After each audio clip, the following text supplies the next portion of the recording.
Okay, I think I'm live now. Let's move something around.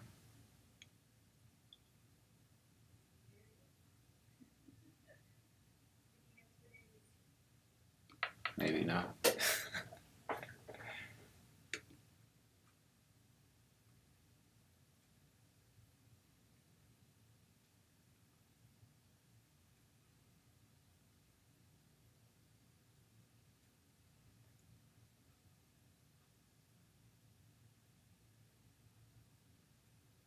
Okay.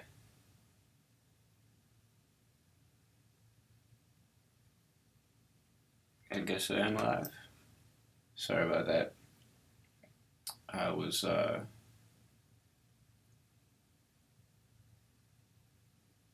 okay. So I guess this is working. I was trying out a scheduled event live stream instead of the last two times I did just like the normal live stream. So for some reason it wasn't working. Okay, so a couple of things different today. Um, I changed the settings on my stream on my encoder. So before the best quality I was getting was 720p, and I think the quality just wasn't great. Especially the screen that I'm using is I don't know. My main screen is the 5K IMAX screen, but I think I have the resolution set down to like 2K. Uh, you know, you convert that to 720p, everything looks blurry. So this should be running now at 2K 60 frames per second. So hopefully it'll be easier to read the text, and we'll see.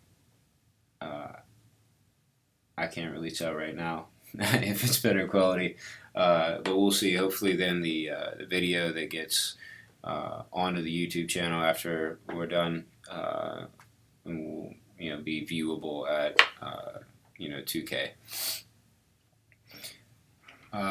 The other change we're gonna do is I've decided, I don't know why I didn't realize this earlier. We're not gonna actually do the coding for the header and the new footer, directly on the site. We're going to do it a way that'll be much faster. So just really quick, my reasoning for this is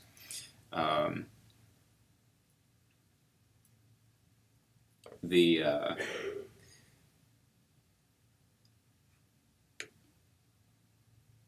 the file that we were editing the last time was on a server. So even though it was like a test page on the server, we still had to manually refresh that every time. So that's not fast.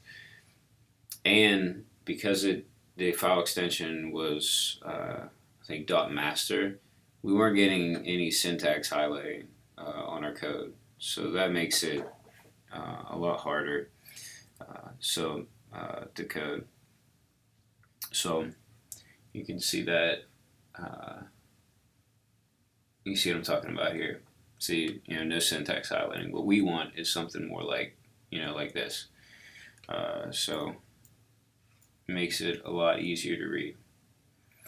So what I decided to do is I'm going to pull down this repo. This is public. It's available online. Currently, this is on my GitHub profile, Jesse R. Weigel. I'll probably either move it completely or make a copy that is on the official Franciscan University GitHub organization. But for now, you can find it here. I made this a while ago. Maybe like this, I finished it on the end of December. And this is just a basic theme. If you want to make a really quick, static HTML site, you can download this theme, and it has some basic styles. It also comes prepackaged. It runs gulp, so you could do live reload, which will save us some time. And you can use ES6, and I think I have it in here. You can also use the new Fetch API. So those are some cool tools that it'll come with right off the bat. You could use Sass for your CSS. So those are a lot of the tools that I'm used to using, and they're nice to have, and they're nice to not have to set up. So let's go ahead and clone this repo. So we're going to copy that, and let me switch back over.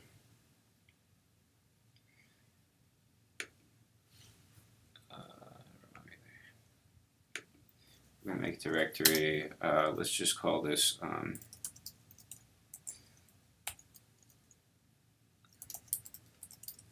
we'll just call this FUS Homepage for now.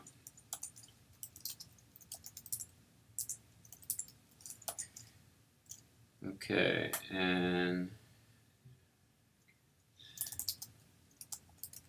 we're going to get clone. I think this is the right command for this.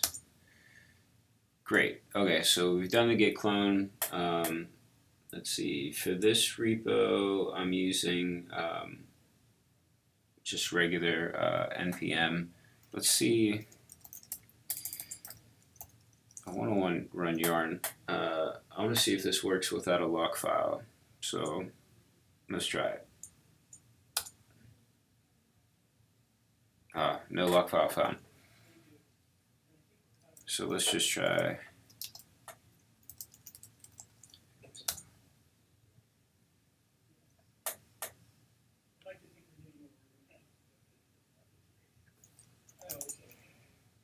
Oh, okay.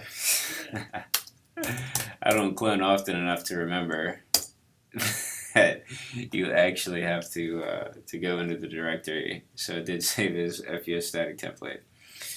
Okay. So let's try yarn again, since maybe that'll work. So normally, if you're used to using Node and npm, npm's a package manager. So what I can do is there's a file called package.json that says all the different files that I need to pull in to make my project work. Yarn basically does the same thing, but it's a little bit faster, and it has a lock file, and it's not really essential for what I'm doing. I mostly work, on my own, but if you have a lot of different people on different machines working on a project, then that lock file can help, prevent some conflicts with different versions being loaded. So this should work now. Everything should be installed. So we're going to go up watch and see if this. Alright, great. Okay, so the gulp watch is working. It popped up in a different window than what I expected, so let's open it up here.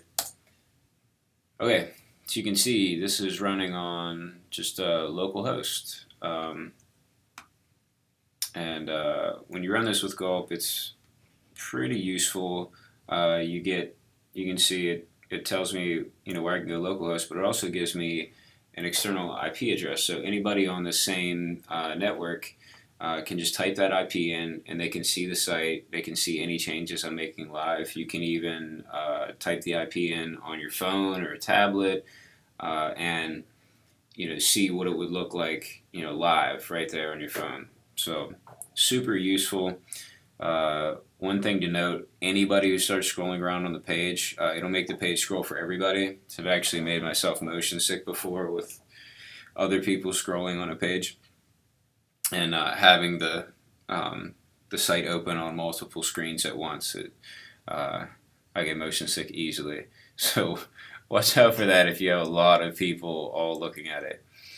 Okay, so these styles aren't really up to date with what we're going to do. So at some point we'll have to update this, and that way when we load it again for a new project, we won't have to change anything. But this basically has some basic colors for the university. I'm going to go ahead and make a duplicate tab. So let's open this up in Atom, which is my preferred editor. So if we'll switch back over to the other screen here for a second. Okay, so this is, let's make this full screen.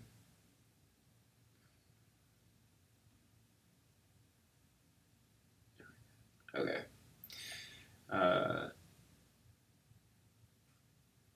So this is our static template of everything in the app folder. Let's check out the HTML. I wonder what the HTML, let's put it on this side. And for right now, we'll probably be working with the CSS. So we're going to use Sass.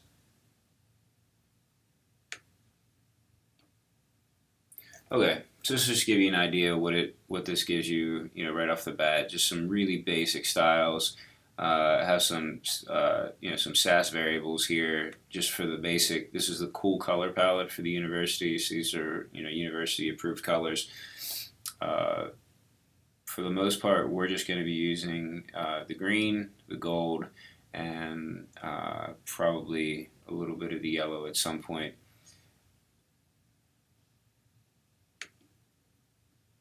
Also, we're using the Materialize framework. So I like to use Materialize. It just has, gives you a head start if you're trying to build something with material design. So check that out there on GitHub too. But the Materialize framework, it's sometimes it loads a lot more than I really need for a small site. So what I usually do is I load everything in at first, make the site, and then when it's ready to go, the last thing I do will go and I'll strip out all the unused CSS and the unused JavaScript, and that'll just make it load a lot faster. Okay. But for now, we're just going to use everything in the file. That's going to make things a lot easier. Okay, so let's get that example, the header up. Let's move back.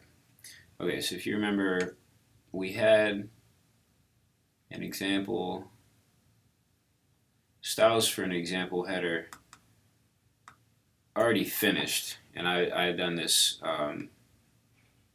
maybe a month or two ago. And we can go off of that. Okay.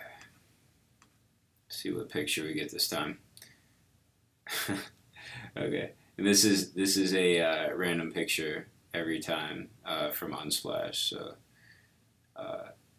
it'll be different every time we refresh. Okay, so the first thing we need to do, obviously, is let's change the background color for the navigation. So let's one way, normally I would open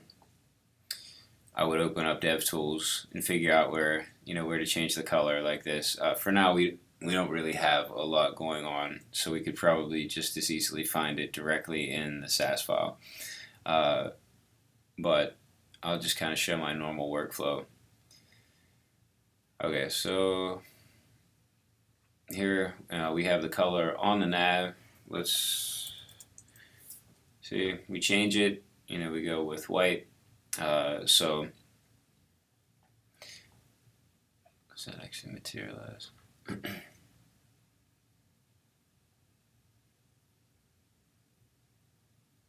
Let's go in. I'm gonna need to. We'll be doing a lot of switching back and forth with this.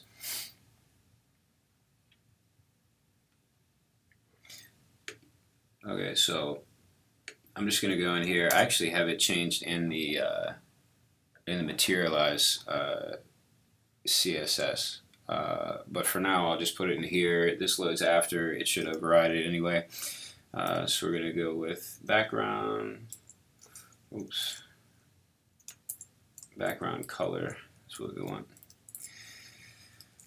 And set that to white. Okay, now since we have set that to white, we're going to need to set the link colors to a different color. And I think I had them as, so we want the nav LIA. Let's set them. Let's set the color to.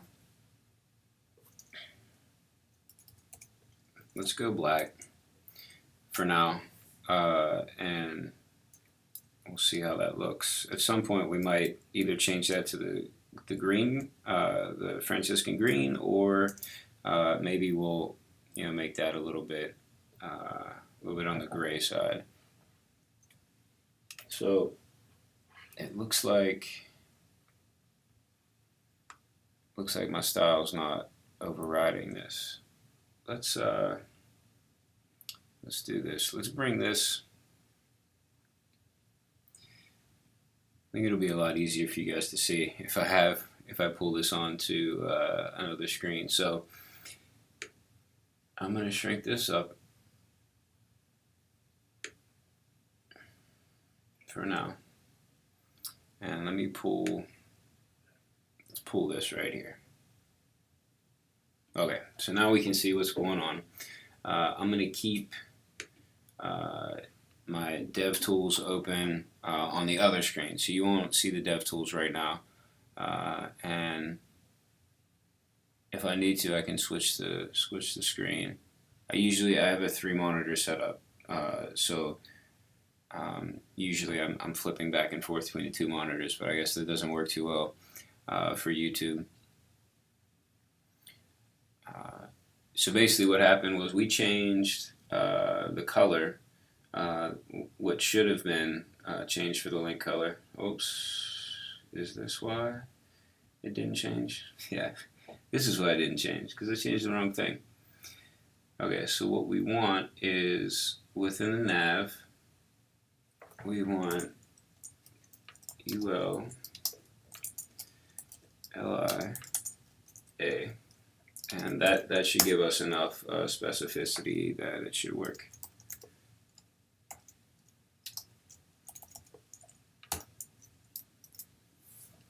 Okay, see, that did work. And you notice the refresh was, instant. So a lot faster than before. Okay, so we have our link colors are now visible. Okay, the other thing is we have a white logo over here somewhere. We can't see it because it's on a white background, but we need to change that. We need to change that logo to the colored version of the logo, which I think it just looks so much nicer. So we'll go back to our HTML here. See, we already have that colored logo. It's side nav logo .jpg. So we'll go here and we'll just add that in.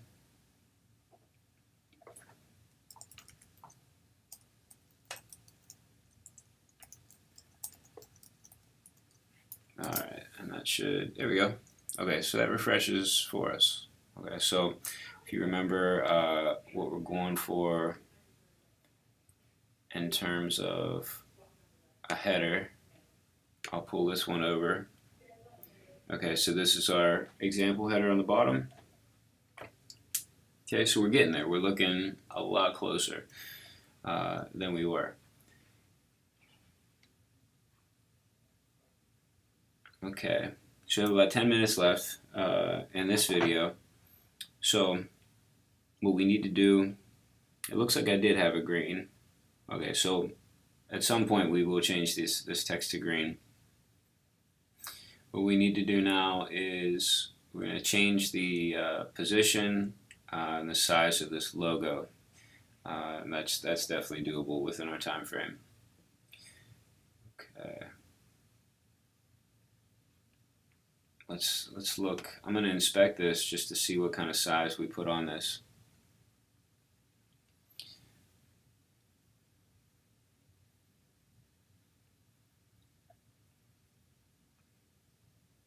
Now this isn't going to translate exactly because with the example one, we were kind of just using some jQuery to overwrite what was already there. So we're not going to use the same markup. Now that we're actually editing the files directly, we're not confined to that same markup. But at least the sizes should be about the same. Okay, where's my logo size? Oh, that's how I had to do it. Okay, so turns out to get that to look like that on that page, I actually added it as a background image, which is not what we're doing here. But the image height for that container was 78 pixels, so that's a good reference to go by.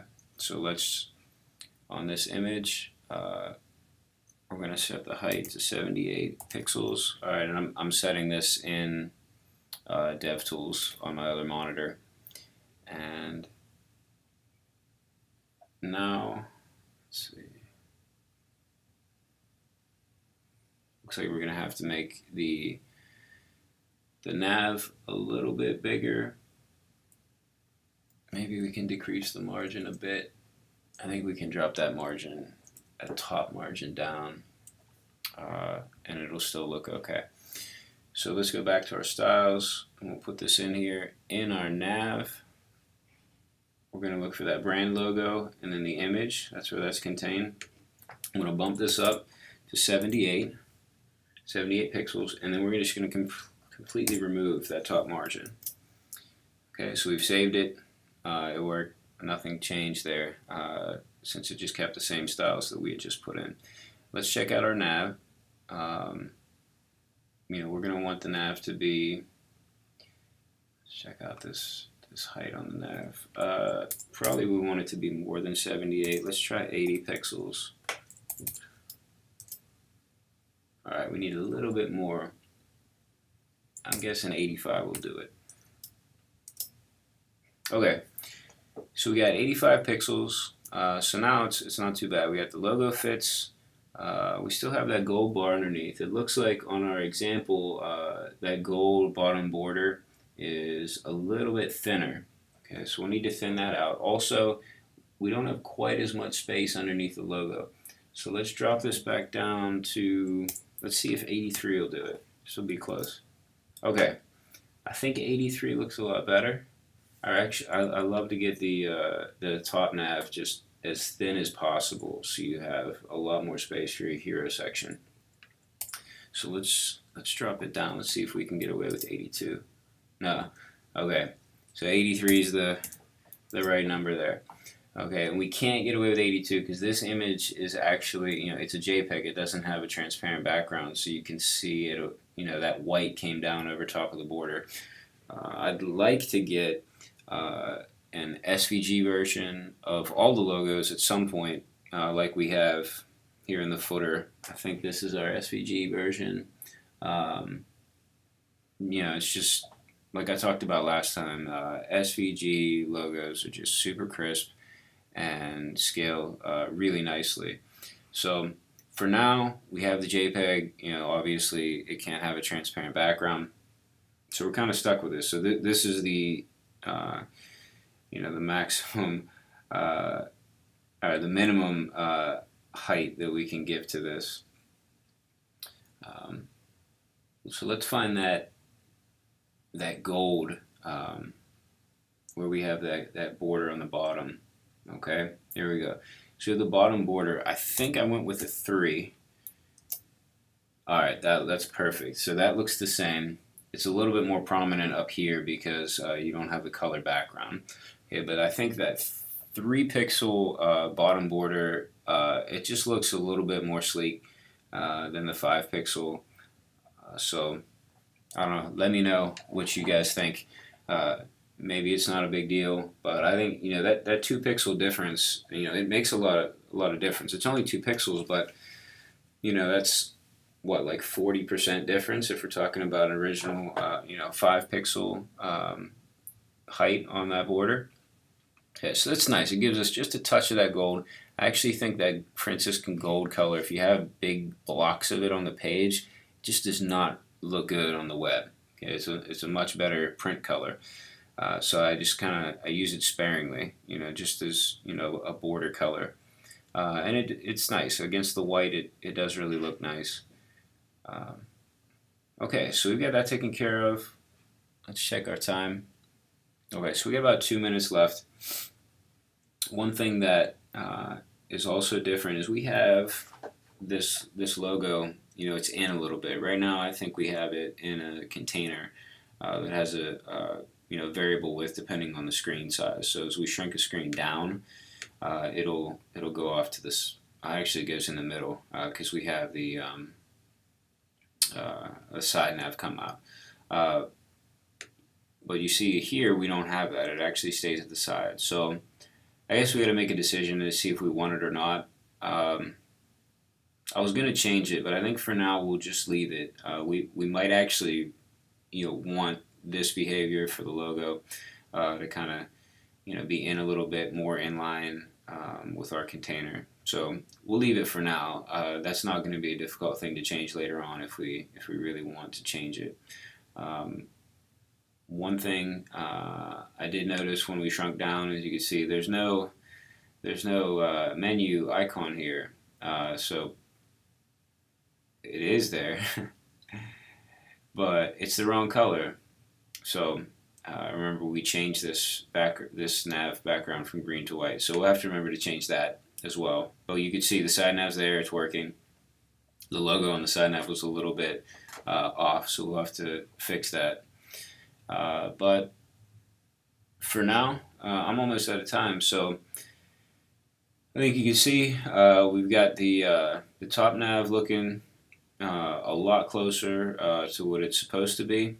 I think we'll just build out this HTML separately, and then when we're done with the top nav, we'll just paste that over into our original file that we were working with yesterday and see how it looks.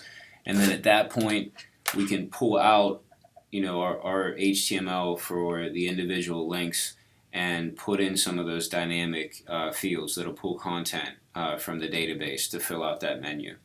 Okay, and that's something I haven't done that yet with Ektron with their templates. So maybe I'll have to do a little research on that, but it should work just like any normal templating system. So my time is up. Hopefully this was a little bit more visual and exciting than the last one. Yeah, I'm going to try to keep it more visual, do some of the boring stuff off camera, and let me know what you guys think in the comments. What do you think of the new design, the header? You have any tips or any questions about the setup? I know I just ran over the new setup pretty quickly. So if you have questions on what I'm using or how I set that up, just let me know, and I'll probably see you tomorrow.